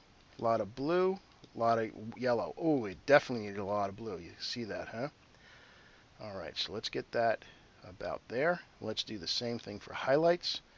A lot of red, no. Yeah, it needs a little bit of cyan, just a little bit. Let's do the same for blue, yellow. And neither of them are great, so that means they're pretty close. I'll go slight bit blue. I just want to cool this off a little. And then shadows. A lot of red, a lot of cyan. They're both pretty bad. Slight bit of cyan. A lot of blue, that's pretty terrible. A lot of yellow, they're equally terrible. So we'll leave that alone. So let's see what we got turning this on and off. So I like where the skin tone is a little bit better. It does need a little bit more saturation again. So let's go ahead and add a use saturation layer and increase that and see where we are. Alright, so again, when I do this, I'm looking at the skin. I'm ignoring everything else. Let's turn that color balance on and off. I like the color of her hair the original way. I like the color of her skin better with the adjustment. So, notice there's a mask layer here. I'll put black in the foreground. I'm going to completely fill this mask with black. Again, with Alt or Option Delete. To undo that, and what I'm going to do is bring her face back, get my brush, make it a little smaller. I'm going to switch to white, and I'm going to work at about 70%. So I'll just hit 7, and I'm going to cool off her skin a little bit. And I can see that with the rest of this image, maybe it's a little too much, but that's the beauty of doing this on a layer. And I'm going to just bring the opacity down and end up somewhere between. And I like kind of the green on the back of the tree. There's a little more, it's not quite as monotonish now. So now it's looking better. Okay. So there's my first part of this edit. What do I want to do next? Let's go ahead and zoom in. And I'm going to deal with skin. And Nicole has incredible skin. But I've got some shiny spots because she didn't wear a lot of makeup this day. So what I'm going to do is I'm going to stack this. So again, hold down Alt or Option and click on Merge Visible. And that gives you your stacked layer. And I'm going to run a surface blur on here. So I'm going to go to File, Filter, Blur, Surface Blur.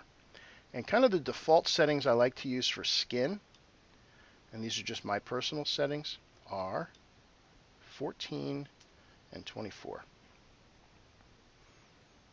And it's going to blur things quite up a bit. It's going to make her look like a store mannequin. That's okay. It's actually kind of an interesting look, as is, if you're kind of going for that look. But I'm going to use that to paint back into the image.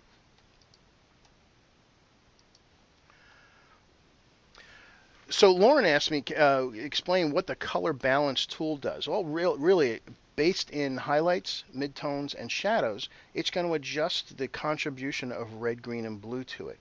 And when I do a color balance adjustment layer like I just saw, the reason I go through that process is a lot of times I know there's something wrong with the image color-wise, but I'm not really sure which way it needs to go. In some cases I do, but for illustrative purposes, I like to show you that method of adding a lot to either side to see which one of them looks less worse. The one that looks less worse is generally what needs to be added to that particular piece of the image.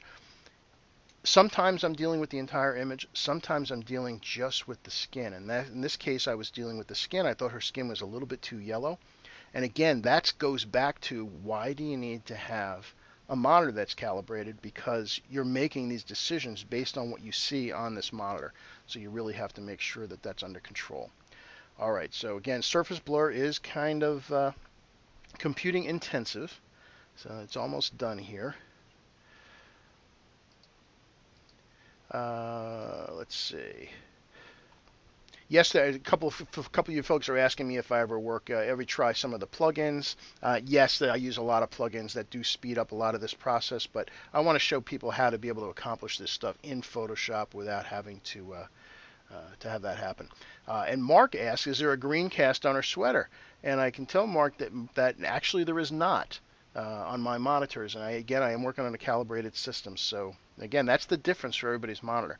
All right, so we've got this kind of blurry look.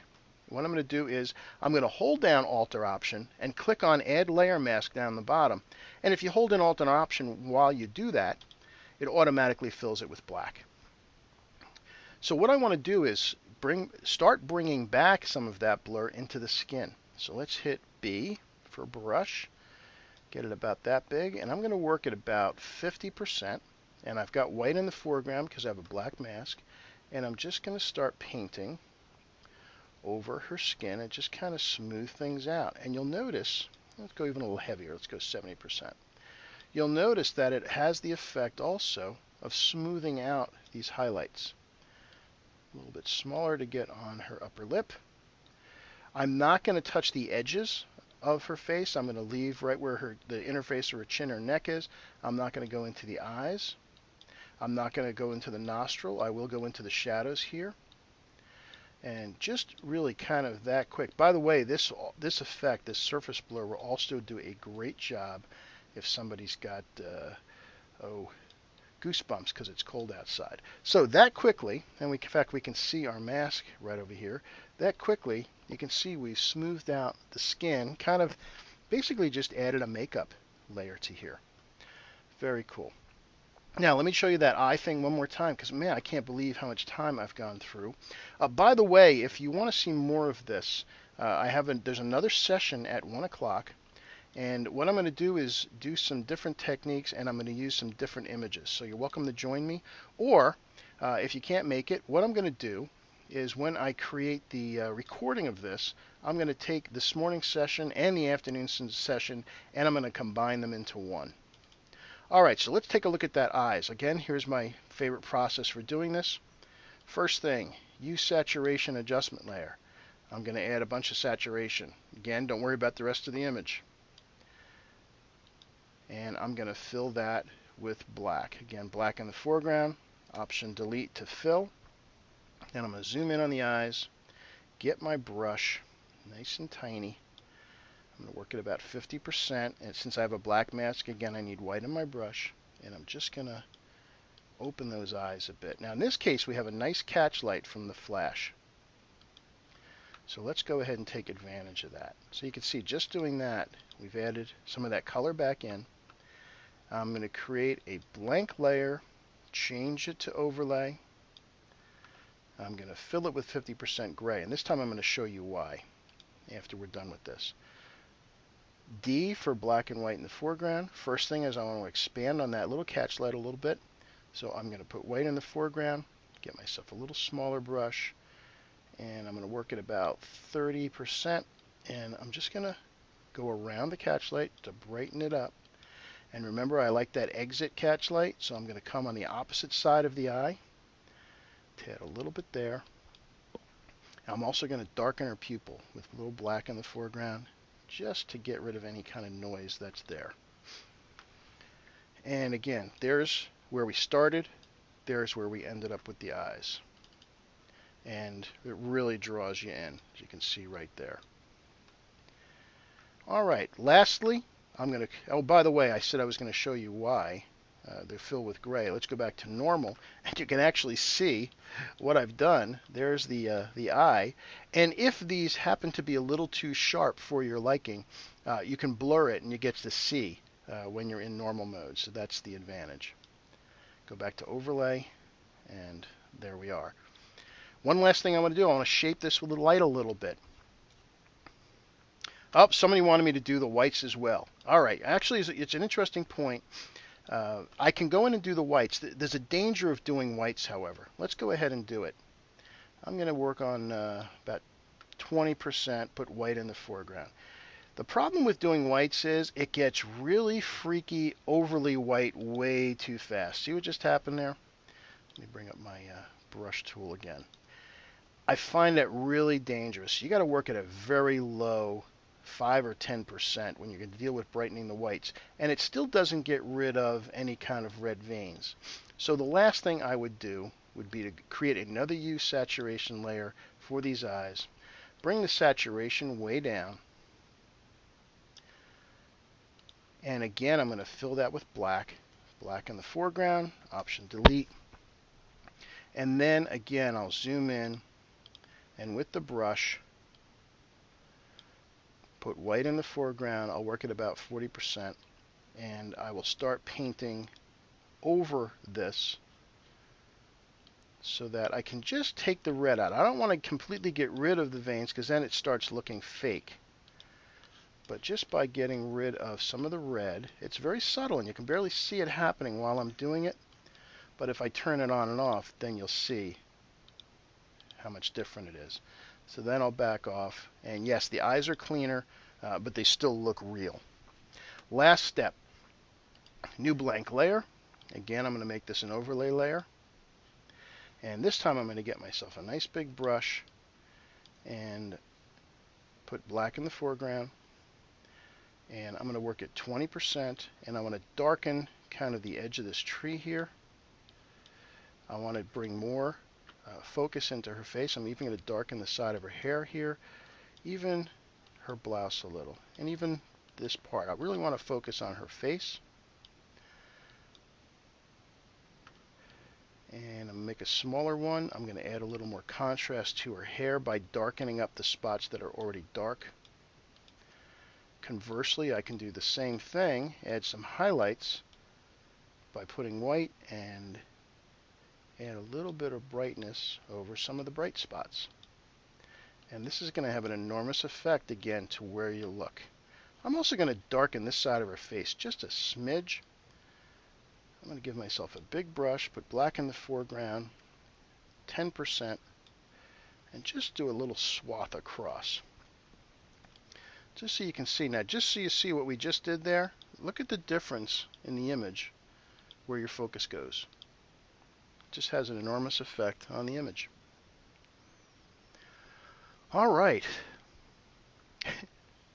Somebody asked, would I paint her roots? Yeah. And is the brightness on her neck a little too prominent? It might be. So, all right, so you talked me into it. One last thing. You've got bright here. You can't burn down bright. It kind of is what it is. So here's what you do. Create a levels adjustment layer.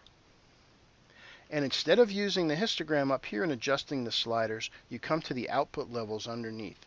I'm going to bring the white slider down. You see what's happening. Again, I'm just looking at the brightness on her neck. I don't care about the rest of the image. I'm going to bring that down to something that looks better to me. And again, I'm going to fill the mask with black. And now with my brush and white in the foreground, I'm going to work at about 40%. And I'll just start to bring those highlights down a bit. So it's just not quite as bright. This image actually was not taken as a portrait.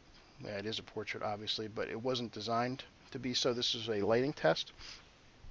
I would be very careful. I would use powder on a model. I would be very careful about specular highlights on something like a neck, and again, powder would affect that. This was more to show a percentage of light and the effect that it had on the face. But if you're doing portraits, it's a very good point. You got to be real careful when you do that.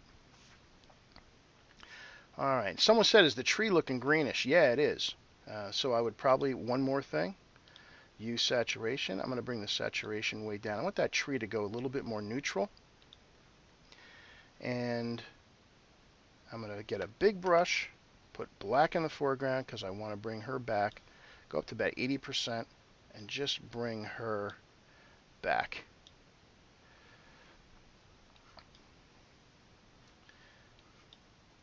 And I like that better. So now we just cut down, and the beauty of this being a saturation layer is I can continue to bring it down. And yeah, I actually like the look of that better. So if we go back again to where we started, there's where we started, and there's where we finished up. Really kind of an amazing transformation. Let's close this. Let's open one other one. Let's see, what else did I have here for you guys? Yeah, let's open this one. All right, so the same thing I had done. Opened up the raw file, did the same kind of applying the custom camera profile to it, deciding if I needed any exposure adjustments, and then brought the image in. So this is already in a Photoshop file form, just to kind of speed things up a bit. Again, I should probably resize it, but anyway. So again, the same process. Let's duplicate the background layer. In fact, let me just get rid of, I'm going to get rid of all these extra layers here that I've been working on. Let's get rid of them. Just drag them to the trash. In fact, just to speed things up, I'm going to go to image size, and I'm going to resize this down. Oh, this is something new in Photoshop CS6, by the way. There's Bicube Automatic. In the past, you used to tell it, oh, I'm reducing, go sharper, I'm enlarging, go smoother. Automatic takes a look to see what you're doing and automatically applies that to the image. Okay. So Command J or Control J to give myself a new layer. And once again, I'm going to get my lasso tool, and in this case, Nothing survives. I'm going to go around and get anything that, oh, I consider a blemish again. This is Dear Lena, and lovely young lady from Savannah, and I'm just going to pick out interfaces that I might want to smooth out. And yeah, I'll do some of this else with the surface blur. I've got a little specular highlight on the tip of her nose, and this one here. Other than that, she's got incredible skin. And I'm going to take care of that with surface blur as well. Just look for spots that are casting shadows or are extra highlighty. And once you've got them all, I'll even take this one off her lip. Again, edit, fill, content aware. And all the blemishes or changes happen all at once. And I can turn this on and off, and you can see all in one fell swoop, they're gone.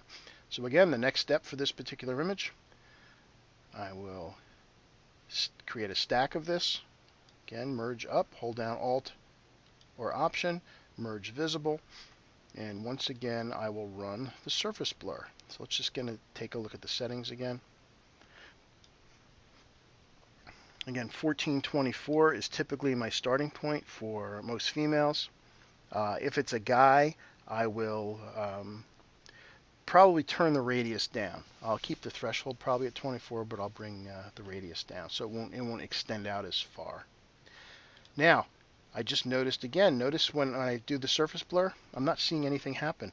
That's because, look, I still had all that selected. So if you ever do your filters and you see nothing's happening in the preview window, it's because you have something else selected. So let me go ahead and deselect that. And again, let's go to surface blur. Now when we see the preview, you'll see it already softened. So let's go ahead and click that.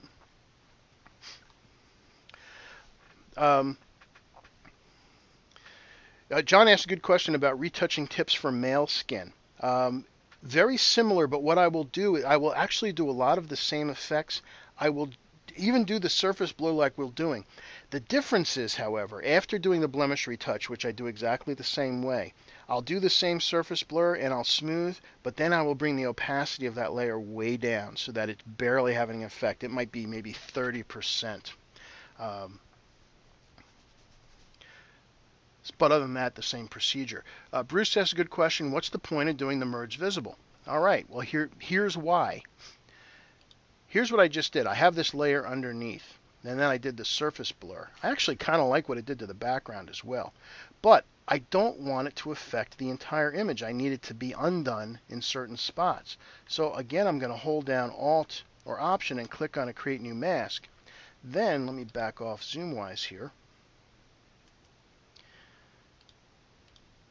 so we can see the entire image. Now when I start painting with white on top of this, the blur will start to come through. But right now we're seeing the layers below. So by having this merged visible layer, this stack, it allows me to do selective blurring or sharpening and still see the stuff underneath.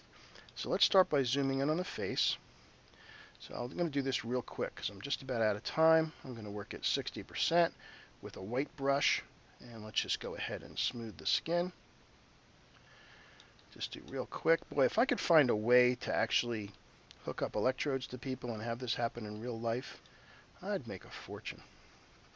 Wouldn't you love to do this, ladies? Just like take a picture of yourself, put it in Photoshop, and plug in the wires, and your surface blur gets done to your real skin. Alright, so I'm going to soften up the skin. I'm doing this really quick, and again, I'm just using my mouse, but you can see what a nice job it does with the skin. Alright. Now, as I mentioned, I kind of liked it off on the deep background too. And I didn't get into the new Photoshop filters, new blurring filters. But let's go ahead, just for giggles. And I'm going to just apply some of that, let that same surface blur come through on the background, just because I kind of like the effect, just to blur it a little more. In fact, I'm going to blur up close a smidge as well. Yeah, I kind of like that. All right. So we're already in great shape with this portrait. We started there, and look what we've done already. I'm going to do another. Now, I could flatten it at this point, and start to do further edits. But again, it gives me the option to go back and forth. Plus, I just want you guys to see all the steps. So again, Alt Merge visible again. Now I've got something here that, oh, if you're a PPA person, the PPA judges hate. I've got multiple catch lights. So let's get rid of those. So I'm going to get the stamp tool. I'm going to zoom in really close to this eye. Get my stamp, make it nice and small, 100%. And I'm going to select the corner of the eye here and just get rid of one of those catch lights. Come over to the other eye. Oops, back off a bit. And I'm going to do the same thing over here. I'm going to get rid of this left one. Okay. Because if you're a PPA photographer and you put a print in for competition, oh man, do they hate double catch lights. All right, so I'm going to do the same thing we did before by adding another overlay layer. And I'm going to fill it with gray. 50% gray. Yeah, I know I'm blowing through right here because I'm about out of time. In fact, I'm going to go a couple minutes over. And let me get a nice small brush. Oops, I got a really giant brush here. Nice small brush about like that. And I'm going to work at 40%. And I'm going to increase that catch light a little bit on both eyes. Just make it a little bigger. And once again, I'm going to put my crescent of light just on the opposite side of the eye where that light would be exiting. Now it's a little sharp. And that's the beauty of having this 50% gray, because you get to see exactly how sharp that is, and I can blur it. So I'm going to darken the center of the eye. I'm also going to lighten up the rest of the eye. I think I'm going to lighten up the browns in her eye a little bit. So let me get a little bigger brush, just work at 10%, and I'm just going to go around the brown part of her eye, the entire brown. And then at 20%, I'm just going to increase that little crescent. Now, if I take a look at this under normal, you can see how sharp that is. So it allows me to go ahead and blur and see. So I'll do a Gaussian blur and just a couple pixels, just to soften it.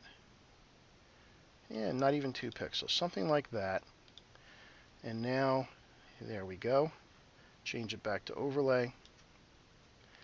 And let's zoom in on those beautiful eyes, and we can see what we've done. There's where we started, and there's where we ended up. Really has a big effect on the eyes. Get rid of the double catch lights, add just a little brightness, and we're in pretty good shape.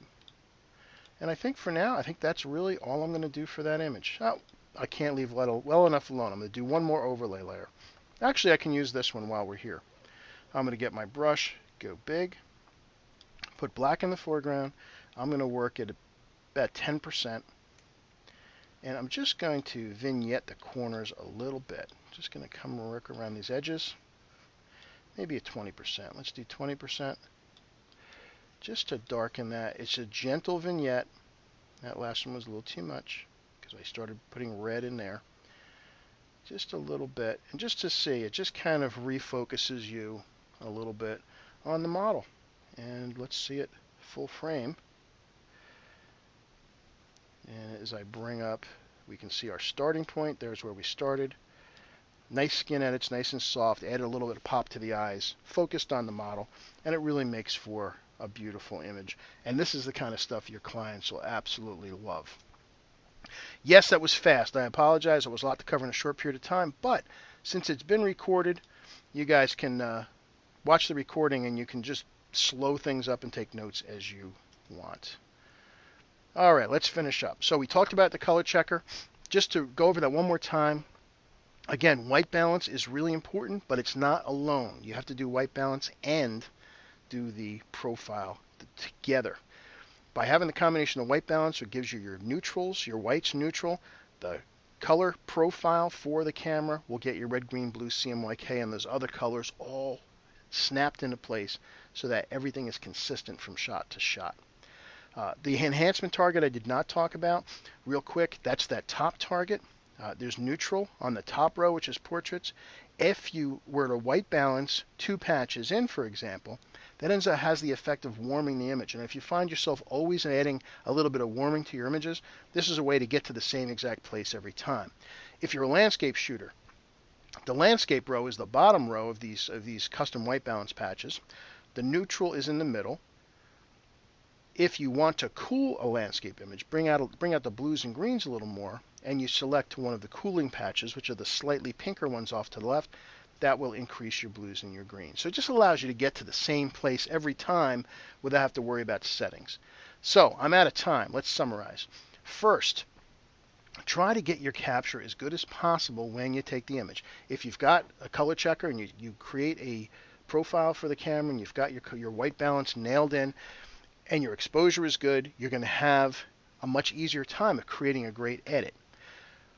Before you do your edits, if you're not calibrating and profiling your monitor, you really have to, because if not, really the bottom line is you're guessing and you're going to have problems matching color when you go out to print. If you get this stuff under control, you're going to get prints back that look like on your monitor, and you're going to be much happier with your results. So again, as I mentioned, really the end of the line is you want to stop guessing. You want to know that what you're looking at is accurate so you can make accurate editing decisions. I also mentioned if you got something that's driving you nuts that I wasn't able to get to, here's an email address you can use. Send it to answers@xritephoto.com, and I'll do my best to get you an answer as soon as possible. And again, our thanks to X-Rite for their sponsorship. Do visit xritephoto.com. You can also keep track of what other webinars are coming up. As I mentioned, there's a whole new series coming up that should be very interesting, especially if you're doing your own printing. So look for that in your email. So again, thanks for watching. Thank you for the great questions. Always love having that. Hope to see you guys soon. Until then, everybody be well and have a great rest of the week. Bye-bye.